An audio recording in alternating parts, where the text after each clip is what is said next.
Welcome to Mufti Muhammad Nadeem Husaini official YouTube channel.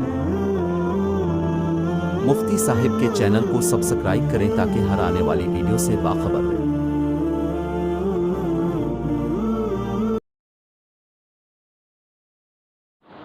لقد جاءكم رسول من انفسكم عزيز عليه ما عنتم حريص عليكم بالمؤمنين رؤوف الرحيم۔ میرے بھائی دوستو، نبی اکرم صلی اللہ علیہ وسلم کا دنیا کے اندر آنا باعث برکت، باعث فخر ہے، بالخصوص ہم مسلمانوں کے لیے کہ ہمیں اللہ رب العالمین نے آنکھ کھولنا مسلمان کے گھر میں نصیب فرمایا، اور پھر وہ مسلمان جو پیغمبر صلی اللہ علیہ وسلم کے امتی ہیں، تو گویا آخری نبی کی امتی ہونے کا ہمیں شرف اللہ رب العالمین نے عطا فرما دیا۔ تو میرے دوستو، اللہ رب العالمین نے پیارے پیغمبر صلی اللہ علیہ وسلم کے لیے جس مہینے کا انتخاب فرمایا وہ مہینہ ربیع الاول کا ہے، یعنی پہلی بہار۔ جب بہار آتی ہے تو سبزہ لہلہانے لگتا ہے، ٹھیک ہے، خوش نما منظر ہو جاتا ہے، پتے اور درختوں پر ہریالی آ جاتی ہے، زمین پر سبزہ آ جاتا ہے۔ تو گویا محبوب علیہ السلام کا ربیع الاول یعنی پہلی بہار، یعنی بہار کے اس میں آنا، اس بات کی طرف گویا نشانی تھی، اشارہ تھا کہ پیارے پیغمبر صلی اللہ علیہ وسلم کے آنے سے دنیا میں بہار آ جائے گی، دنیا کے اندر ہریالی آ جائے گی، یعنی کفر کی تاریکیاں مٹتی چلی جائیں گی اور ایمان کی روشنی بڑھتی چلی جائے گی۔ تو جاء الحق وزهق الباطل، پیغمبر کے آنے سے حق آ گیا اور باطل دم دبا کر بھاگ گیا۔ تو جب میرے محبوب صلی اللہ علیہ وسلم کا اس دنیا کے اندر تشریف لانا ہوا تو عثمان بن ابی العاص رضی اللہ تعالیٰ عنہ کی والدہ وہ فرماتی ہیں کہ میں اس وقت نے نبی اکرم صلی اللہ علیہ وسلم کے گھر پر موجود تھی، اماں آمنہ کے پاس موجود تھی، تو دیکھا کہ آپ صلی اللہ علیہ وسلم کی آمد سے ستارے ایسے جھکنے لگے، زمین کی طرف آنے لگے کہ ہمیں محسوس ہونے لگا کہ کہیں یہ زمین پر گر نہ پڑے۔ اور اسی طرح ارباز ابن ساریہ رضی اللہ تعالیٰ عنہ سے روایت ہے کہ رسول اللہ صلی اللہ علیہ وسلم کی والدہ ماجدہ فرماتی ہیں کہ جب میرے محبوب میرے بدن سے دنیا کے اندر آیا، میرے پیارے بیٹے میرے لاڈلے محبوب کی ولادت کا وقت تھا، تو پیارے پیغمبر کے آنے سے فرماتی ہیں کہ سارا کا سارا کمرہ نور سے روشن ہو گیا، یہاں تک کہ میرے محبوب کے آنے سے کیسر و کسریٰ کے وہ محلات چمکنے لگے۔ محبوب صلی اللہ علیہ وسلم کے آنے سے دنیا سے کفر جانے لگا، کفر کو پریشانی ہونے لگی، ایمان کا سویرا ہونے لگا۔ تو میرے دوستو، نبی علیہ السلام کی آمد ایک انتہائی اس امت کے لیے آمد باعث برکت، باعث فخر ہے۔ جن وہ آئے جن کے آنے کی زمانے کو ضرورت تھی، ٹھیک ہے۔ تو میرے دوست، نبی علیہ السلام کا آنا باعث برکت، یہ ربیع الاول کا مہینہ۔ رہی یہ بات کہ آئے کون سی تاریخ کو تھے، کس دن میں آئے؟ نبی علیہ السلام کی آمد ہوئی ہے پیر کے دن، اور تاریخ کون سی تھی؟ تو فرمایا کہ ربیع الاول کی۔ اس میں مشہور قول جو مشہور ہو چکا ہے وہ مشہور یہ ہے کہ 12 ربیع الاول کو ولادت ہوئی۔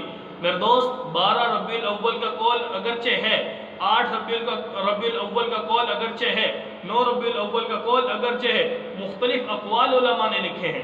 پیغمبر علیہ السلام کی آمد کی جو تاریخ تھی وہ تاریخ طے نہیں ہے، کنفرم نہیں ہے، یاد نہیں ہے امت کو، کس بنا پر یاد نہیں۔ اس وقت عام طور پہ جب زمانہ جاہلیت کے دورہ تھا، اس وقت ان چیزوں کو اتنا نوٹ کرنا، خیال رکھنا، یاد رکھنا، محفوظ کرنا، یہ چیزیں عام نہیں تھی۔ تو اتنا تو ضرور ہے کہ ربیع الاول کا مہینہ تھا، لیکن بعض حضرات کے مختلف اقوال اس میں آئے ہیں، 8 کا بھی آتا ہے، 9 کا بھی آتا ہے، 12 کا بھی آتا ہے، لیکن کنفرم کوئی طے نہیں ہے کہ کون سی تاریخ کیوں۔ اس کی حکمت اللہ ہی بہتر جانتے ہیں کہ اللہ رب العالمین نے پیغمبر کی آمد کی جو تاریخ تھی اس تاریخ کو گویا چھپا دیا۔ ایک ہے پیغمبر کی آمد، ایک ہے پیغمبر کا دنیا سے رخصت ہونا، لیکن میرے دوستو آنے پر تو اختلاف ہے کہ کون سی تاریخ کو ہے، لیکن پیغمبر کے جانے میں اختلاف نہیں ہے۔ سب کا اتفاق ہے کہ 12 ربیع الاول تھی جب میرے محبوب کا وصال ہوا تھا۔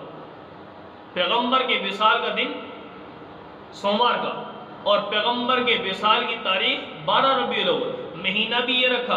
تو مولانا اشرف علی تھانوی رحمہ اللہ فرماتے ہیں کہ آمد بھی یہی مہینہ آمد کا اور وصال کا بھی یہی مہینہ۔ تو گویا اللہ رب العالمین نے یہ سبق سمجھانا تھا اس امت کو کہ لاڈلا محبوب آ گیا، اس محبوب کی آمد سے اتنی خوشی میں نہ ڈوب جانا کہ پیغمبر کے جانے کا ہی تمہیں صدمہ اور افسوس اور وہ جو ہونا چاہیے تھا اس کو بالکل بھول جاؤ۔ اور پیغمبر کے دنیا سے جانے کا جو وقت وہ یہی مہینہ رکھا کہ جانے کے اتنے غم میں نہ پڑ جانا کہ پیغمبر کی آمد کو بھول جاؤ۔ تو میرے دوست نبی علیہ الصلوۃ والسلام کا اس مہینے میں آنا اور اسی میں جانا، یہ پیغمبر صلی اللہ علیہ وسلم کا یہ آمد اور وصال ہمیں سبق دے کر جا رہا ہے کہ پیغمبر دنیا میں آئے ضرور تھے، لیکن اس لیے نہیں آئے کہ پیغمبر صلی اللہ علیہ وسلم کی اتباع نہ کی جائے۔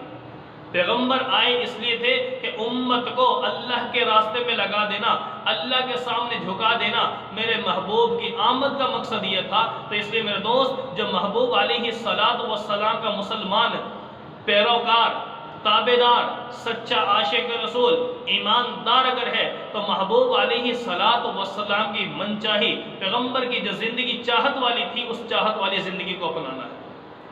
اس لیے میرے محبوب دنیا میں آئے تھے۔ پیغمبر کی چاہت کیا تھی؟ نماز کی طرف آ جانا، ذکر کی طرف آ جانا، قرآن سے دل لگا لینا، اپنی اولادوں کو سکھانا۔ تو میرے دوستو آج محبوب کی آمد کے مقصد کو یاد کرنا ہے ہم نے۔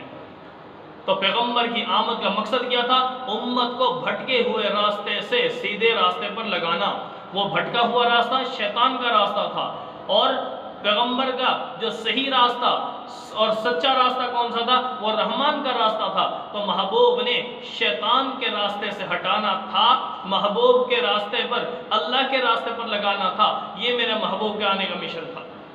تو میرے دوست آج بھی امت گمراہی کے دلدل میں ڈوبتی جا رہی ہے، نافرمانی میں ڈوبتی جا رہی ہے، پیغمبر کے احکامات سے ان کو پس پشت ڈالتی جا رہی ہے، گناہوں میں مبتلا ہوتی جا رہی ہے، اللہ کے دربار کو چھوڑتی جا رہی ہے۔ تو میرے دوست آج ہمیں اس کی فکر کرنی ہوگی کہ پیغمبر کی جو آمد کا مقصد تھا اس آمد کے مین مقصد کو، مین مشن کو اپنانا ہے۔ تو محبوب علیہ السلام کی آمد کا مقصد کیا تھا؟